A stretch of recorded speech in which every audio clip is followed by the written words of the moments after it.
ఈ ఫ్రైడే ఒక important decision వస్తుంది. అది మీ ఎఫ్డీని, మీ ఈఎంఐని, మీ సిప్ ను కూడా ఎఫెక్ట్ చేయొచ్చు. ఆర్బీఐ ఎంపీసీ ఈ రోజు నుంచి జూన్ 5 వరకు మీట్ అవుతుంది. ఈ మీటింగ్ లో డెసిషన్ తీసుకుంటారు.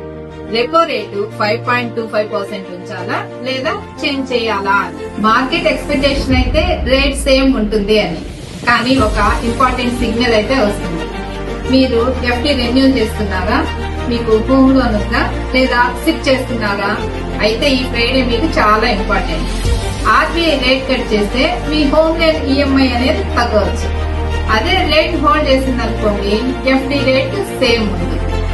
మార్కెట్ రియాక్షన్ వల్ల సిప్ చేసే వాళ్ళకు ఒక మంచి ఆపర్చునిటీ వస్తుంది. మరి మీరేం చేయాలి? సిప్ చేసే వాళ్ళు పానిక్ అవ్వకుండా సిప్ కంటిన్యూ చేయండి. ఎఫ్డీ ఉన్న వాళ్ళు ఫ్రైడే డెసిషన్ వచ్చిన తర్వాత రెన్యూల్ చేయడం బెస్ట్. హోమ్ లోన్ ఉన్న వాళ్ళు ఆర్బీఐ రేట్ కట్ చేస్తే వెంటనే బ్యాంకు కాల్ చేయండి. ఎందుకు? ఫ్లోటింగ్ రేట్ బెనిఫిట్ కోసం. ఈ ఫ్రైడే అంటే జూన్ 5, 10 కి ఆర్బీఐ డెసిషన్ అనౌన్స్ అవుతుంది. నేను ఫ్రైడే వీడియో చేస్తాను, దీని మీద క్లారిటీ ఇస్తాను. Don't miss it. ఈ వీడియోని మీ ఫ్రెండ్స్ అండ్ ఫ్యామిలీకి షేర్ చేయండి.